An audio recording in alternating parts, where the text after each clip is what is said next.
प्रायोजक हैं cancer healer centre, new beginning. Delhi के बाद बिहार में भी भूकंप के झटके महसूस किए गए। बिहार में 8:02 पर भूकंप आया है। इसकी तीव्रता 4 रही है। भूकंप का केंद्र बिहार का सीवान था, यह जानकारी आ रही है। इससे पहले दिल्ली एनसीआर में आज सुबह 5:36 पर भूकंप आया था।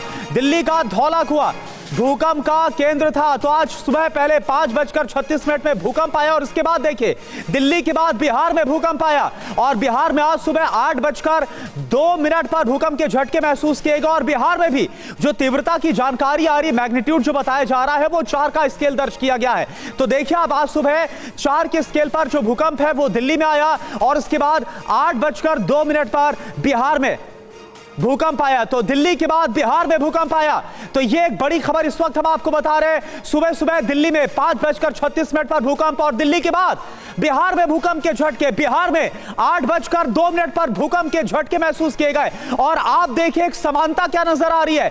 दिल्ली में जो भूकंप आया उसकी तीव्रता भी 4 थी और बहुत असर इसका नजर आया दिल्ली एनसीआर में। और उसके बाद दिल्ली के बाद जब बिहार में भूकंप आया 8:02 पर, तो इसकी तीव्रता भी रिक्टर स्केल पर 4 मापी गई है। भूकंप का केंद्र जो बिहार में बताया जा रहा है वो सीवान बताया जा रहा है। और देखिए इससे पहले दिल्ली एनसीआर में आज सुबह 5:36 पर भूकंप आया और इसका जो केंद्र अब जो क्लियर हुआ है, क्योंकि इंफॉर्मेशन और जो आई है सिस्मोलॉजी डिपार्टमेंट से वो बताई जा रही है कि दिल्ली का जो धौला कुआं था वो भूकंप का केंद्र था जो दिल्ली भूकंप है। लेकिन जो बिहार में धरती हिली इसके बारे में और ज्यादा जानकारी के लिए हमारे साथ रुपेश है। रुपेश, पहले दिल्ली में और उसके बाद बिहार में क्या जानकारी है वहां से?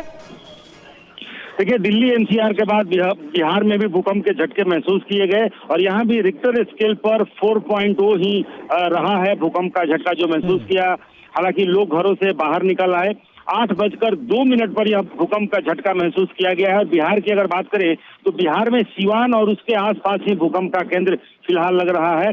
सीवान से ही जो खबर आई कि सीवान में भूकंप के झटके लोगों ने सुबह सुबह महसूस किए, लोग घरों से बाहर आए। हालांकि दिल्ली और एनसीआर की तरह ही यहाँ भी कोई जान माल का कोई नुकसान नहीं हुआ है। हालांकि यहाँ के लोगों ने भी कोई आवाज, जैसे दिल्ली एनसीआर में लोगों ने आवाज सुनी थी, झटके की आवाज तो यहाँ पे नहीं आई है, लेकिन भूकंप के झटके लोगों ने महसूस किए। लोग घरों से बाहर आए, पंखे हिलने लगे।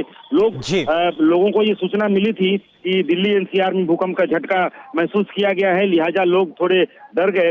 हालांकि इसके पहले पिछले कुछ दशकों में जितने भी भूकंप के झटके आए हैं वो नेपाल की वजह से, और उसका केंद्र नेपाल रहा है। और नेपाल से सटा हुआ जो इलाका है, चाहे वो रक्सौल हो, मोतिहारी, सीवान और गोपालगंज, सीवान तक नेपाल में जब भी भूकंप के झटके आए हैं, सीवान तक वो भूकंप का झटका और आफ्टर शॉक भी सीवान तक महसूस किया गया है। लेकिन इस बार जो भूकंप का जो केंद्र है वो नेपाल नहीं है, लेकिन उसके बावजूद सीवान और उसके आसपास के इलाके में ये भूकंप के झटके महसूस किए गए हैं। लोग अभी चर्चा दिल्ली और एनसीआर की कर रहे थे, तब तक बिहार में भी भूकंप के झटके कई जिलों में महसूस किए गए।